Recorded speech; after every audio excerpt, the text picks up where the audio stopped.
personnes en train de pratiquer cette gestuelle, la Teima.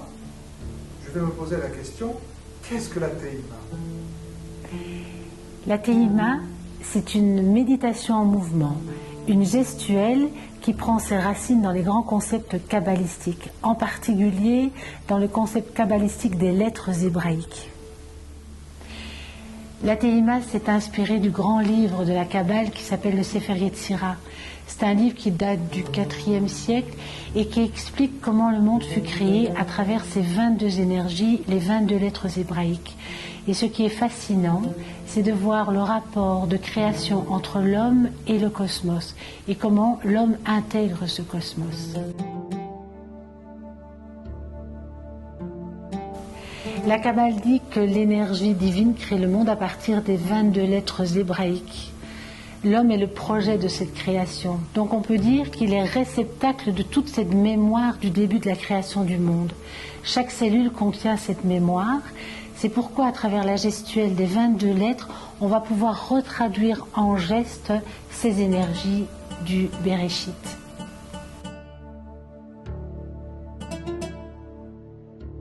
Dans le Sefer Yetzira, chaque lettre hébraïque correspond à une partie de ce cosmos. On va prendre une planète, on va prendre une constellation. Si on descend un peu dans l'incarnation, on lui donne aussi une direction. Et dans le corps humain, chaque cellule va recevoir la mémoire de ce moment créateur. Par exemple, la lettre Lamed, qui est le L de notre alphabet latin, va informer l'énergie de la constellation de la Balance. Si on descend un peu, elle va aussi informer une direction, l'ouest au niveau de la Terre, et quand on le prend au niveau du corps humain, elle va habiter vraiment le lieu de la vésicule biliaire.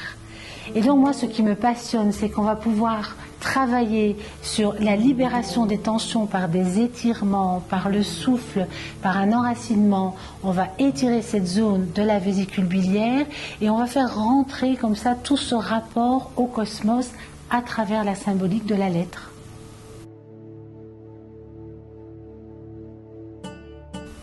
Par exemple, la lettre Aïn. La lettre Aïn correspond au foie. Le foie, en fonction de notre mode de vie, va s'engorger, va se limiter au niveau du mouvement. Le foie est entouré de membranes aussi. Ces membranes peuvent être aussi bloquées, soit par une masse musculaire, soit par les os, soit par les membranes qu'on appelle les fascias. À travers la Teima, à travers la gestuelle de cette Teima, qui trace aussi la lettre, on va libérer d'abord le contenant, c'est-à-dire toutes ces membranes qui pourraient empêcher le mouvement du muscle, et on va relibérer un mouvement du foie qui va évidemment lui redonner toute son amplitude.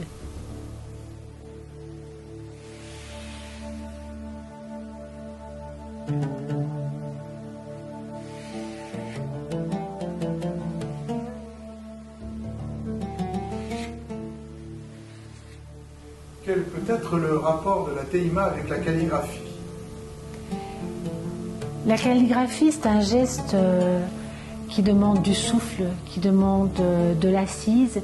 Et quand je vois Franck calligraphier, il y a vraiment la lettre qui prend le temps de s'installer sur le papier. Donc il attend que la lettre arrive et quand le trait est placé, la lettre continue à exister. Dans le geste, c'est pareil.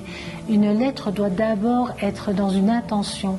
Donc c'est pour ça que quand on fait la Teima, on va d'abord faire une respiration pour appeler l'énergie de la lettre. Ensuite, on va tracer avec le corps la lettre et après, il y a une respiration pour intégrer l'énergie de cette lettre. Donc si je devais donner un rapport calligraphique par rapport à la Teima, ce serait cette attente de la présence de la lettre, la manière dont elle nous traverse et la manière dont elle garde une trace au niveau de la mémoire du corps.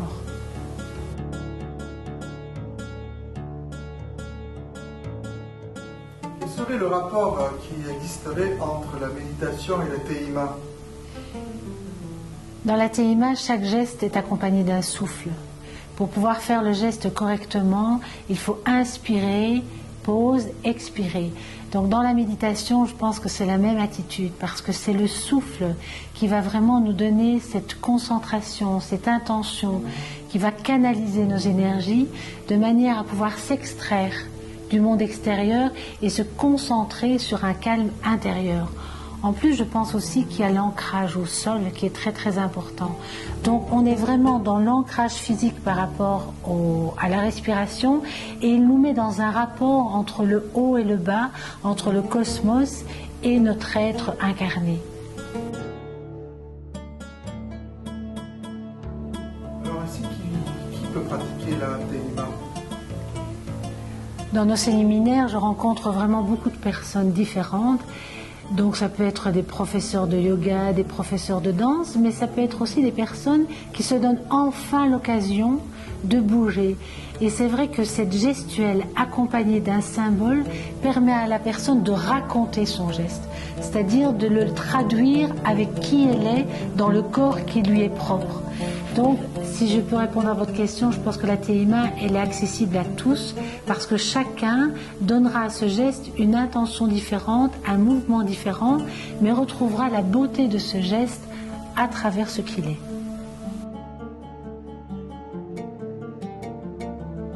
Si après avoir lu votre livre, je m'intéresse à la TMA, où est-ce que je peux apprendre cette technique? Il y a pas mal de lieux en France maintenant où on pratique la TMA. Alors, soit vous la pratiquez en forme de séminaire, des séminaires qui durent 2, 3, voire 5 jours, notamment un séminaire qui va se passer en Ardèche, que je co-anime avec Franck Laloux. Il y a aussi en Dordogne pas mal d'activités autour de la TMA qui se font à Sainte-Croix. Là, je co-anime avec Annick de Souzenel, ou alors des séminaires de 3 jours, qui, au cours d'une année, vous pouvez apprendre les 22 lettres hébraïques. Après, il y a les formations pour formateurs. Dans ces formations-là, il y a soit des personnes qui veulent devenir professeurs de TMA ou des thérapeutes qui veulent utiliser l'énergie des lettres hébraïques dans leurs pratiques déjà existantes. Et là, ces formations se font sur 2 ans à Paris. Après, il y a plusieurs élèves qui ont ouvert des cours de TMA, notamment Zoé Perrault, qui donne des cours près de Nantes, Luigina, qui donne des cours en Suisse. Il y a aussi une dame, Pascal Chevalier, qui donne des cours à l'île de la Réunion. Donc vous voyez qu'il y a petit à petit pas mal de personnes qui ouvrent des ateliers dans toute la France de TMA. Là aussi, il y a un site tma.com où vous pourrez voir un petit peu tous les lieux de formation ou de séminaires.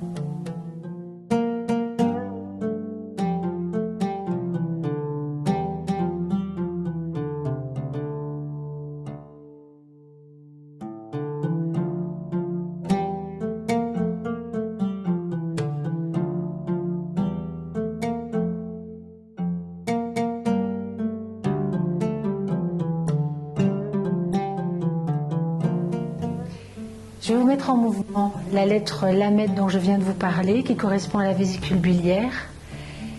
Vous verrez la calligraphie de la lettre, elle a un contenant vraiment très important et elle s'élève. C'est la lettre la plus haute de l'alphabet.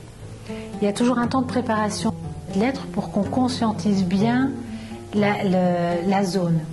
La vésicule biliaire se trouve ici à droite. Elle est vraiment très très solidaire du foie. Donc on commence une préparation d'abord en travaillant des circonvolutions sur la peau par rapport à la cage thoracique. Ensuite, on va placer ses doigts sous la cage thoracique. On va inspirer. On va expirer et on va tirer les côtes vers l'extérieur. Et on reprend. On va tirer les côtes vers l'extérieur. Encore. Tirer les côtes en soufflant vers l'extérieur. Ensuite, on va mettre la main gauche sur la côte droite. On va placer le début de la lettre. On va inspirer. Et on va pousser les côtes vers l'arrière. Et on revient. On fait la même chose de l'autre côté. On pousse. C'est la préparation de la lettre. Ensuite, on va placer ses mains comme ceci. On va pousser le iode vers le haut et on va faire un étirement du flanc à droite pour vraiment étirer les fascias qui sont attachés au diaphragme et on revient. On fait de l'autre côté et on revient. On travaille ce rapport entre le diaphragme et les membranes de la vésicule du foie. Et on revient comme ceci. Donc c'est toute cette préparation. Quand la préparation du lamède est faite, on termine par un grand mouvement qui travaille sur les points d'énergie de la vésicule biliaire. Et on va tracer le trajet de la vésicule biliaire. Et on refait quelquefois ce mouvement là. Et on retrace. Voilà. Quand tous ces mouvements de préparation sont là, on commence la lettre lamède. Ancrage, on laisse venir la lettre, on la nomme lamède.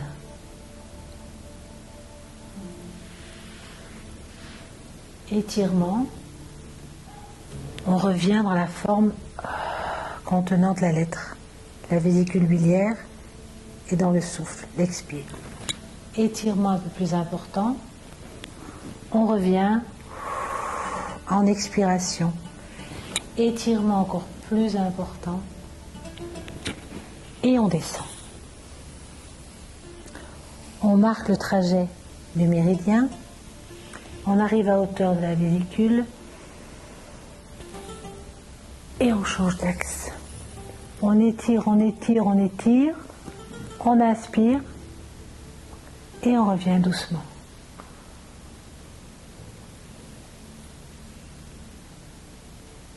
Je la refais en méditation, sans explication. Lamède.